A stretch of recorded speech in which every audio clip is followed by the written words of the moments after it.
Alors, les pressions à se conformer, énormes, énormes. Pression et violence familiale, pression et violence à l'école. Je vais juste vous parler, vous savez, les questions des tueries scolaires.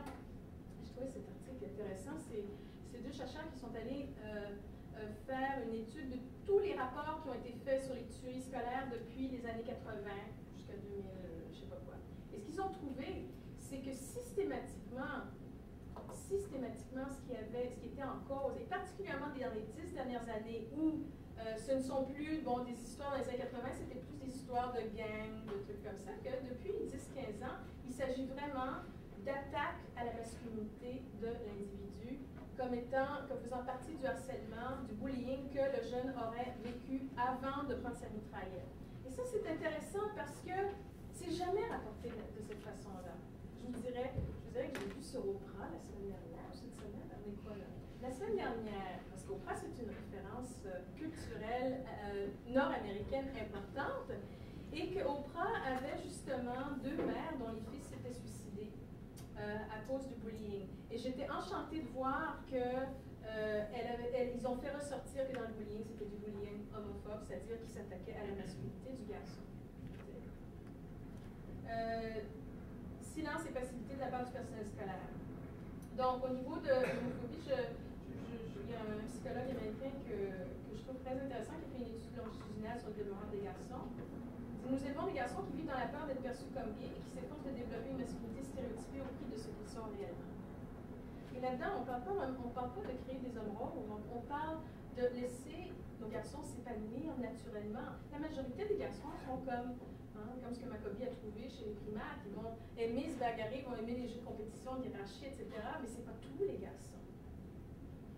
Alors, le trouble d'identité sexuelle chez l'enfant, je pense que je vais passer parce que il y a des gros problèmes. Il faut savoir qu'il y a une remise en question fondamentale qui est en train de se faire au niveau du DSM-5 qui doit apparaître dans quelques années. Il y a un groupe d'action qui essaie d'influencer le comité sur les minorités sexuelles, le diagnostic de troubles sexuels, pour essayer d'enlever ce diagnostic pour les enfants. Parce que chez les enfants, ça représente quoi? Ça représente en fait une condition qui a été appelée pré-homosexuelle. La majorité de ces enfants-là vont être gays lesbiennes à l'adolescence. Qu'est-ce qu'on est en train de faire? On a dépathologisé, on a sorti du DSM l'homosexualité comme maladie mentale, et là, on est en train de pathologiser chez les enfants, parce qu'avant la puberté, on ne peut pas vraiment déterminer quelle sera l'issue de cette représentation de genre différente. On est en train de pathologiser, en fait, une forme infantile d'homosexualité. En fait, c'est l'argument qui est apporté, avec plein d'autres arguments très intéressants pour dépathologiser le trouble d'identité sexuelle chez l'enfant. Et les filles? Alors, pourquoi est-ce que je me concentre sur les garçons? Bon, contemplez un moment les 2 images. La première, celle d'un garçon de 5 ans portant une robe rose, un collier de fausses perles. L'autre, celle d'une fillette du même âge habillée d'un chapeau, de guette de cow-boy, etc. Lequel des 2 enfants va plus de difficultés à la maternelle au parc avec les voisins? Beaucoup plus de place donnée aux filles d'exprimer une féminité beaucoup plus large. On peut remercier peut-être le mouvement féministe des années modernes, des 50-60 dernières années, qui a donné plein de permissions aux femmes par rapport à l'expression très diversifiée d'une féminité. Les filles, par contre, doivent se conformer à l'adolescence. Si à la puberté, elles n'ont pas compris, là, la pression va commencer beaucoup plus fréquemment que les garçons. Les garçons sont référés 3 à 5 fois plus souvent que les filles pour un diagnostic psychiatrique de trouble d'identité sexuelle.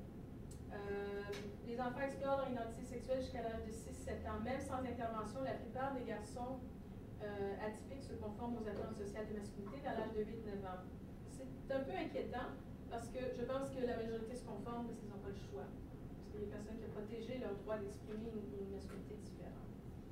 Par rapport aux parents, beaucoup plus de violence de la part du père que de la mère, mais on sait que ces enfants-là sont beaucoup plus souvent ciblés et victimes de violence à la maison. La mère, elle peut être plus perturbée, mais elle va être beaucoup plus circonspecte dans ses réactions. Et évidemment, elle a un rôle protecteur, certains diront surprotecteur. Alors là, je remets en question, évidemment, la pathologisation de la mère, ce qui est tout à fait universel, malheureusement, en disant que ces mères-là sont souvent les seules qui vont se dresser pour protéger leurs fils, qui sont abandonnés du père, du système scolaire, du système psychiatrique, etc. Alors après ça, en plus, elles se font dire, quand elles vont voir en consultation, qu'elles sont surprotectrices et que c'est elles qui ont posé l'identité atypique ou l'expression identité atypique de leur enfant. les parents vivent énormément de stigmatisation secondaire, ont culpabilité, tristesse, sentiment d'échec, colère. Je vous réfère au film belge Ma vie en rose, qui, je pense, capte bien l'expérience des parents et aussi l'évolution des parents à travers le cheminement des parents à travers leur expérience d'avoir un enfant non conforme. Et par rapport, il y a plein de choses à faire au niveau de l'intervention aussi.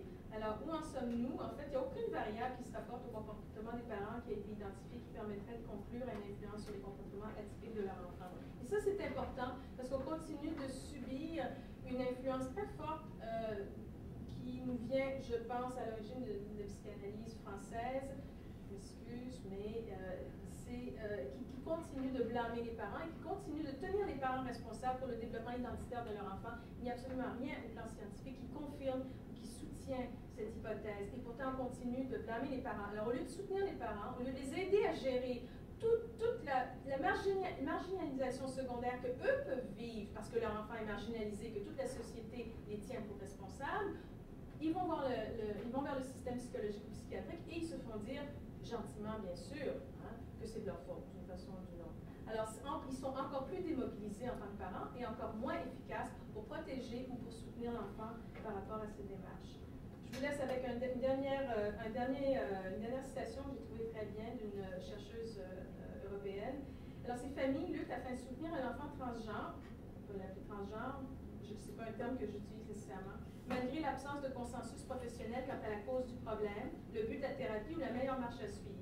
Ils doivent tenter de protéger l'enfant contre la stigmatisation intense qu'il subit, mais en même temps, ils doivent affronter leur propre sentiment de culpabilité, de honte et même de révulsion, ainsi que le deuil de leurs attentes.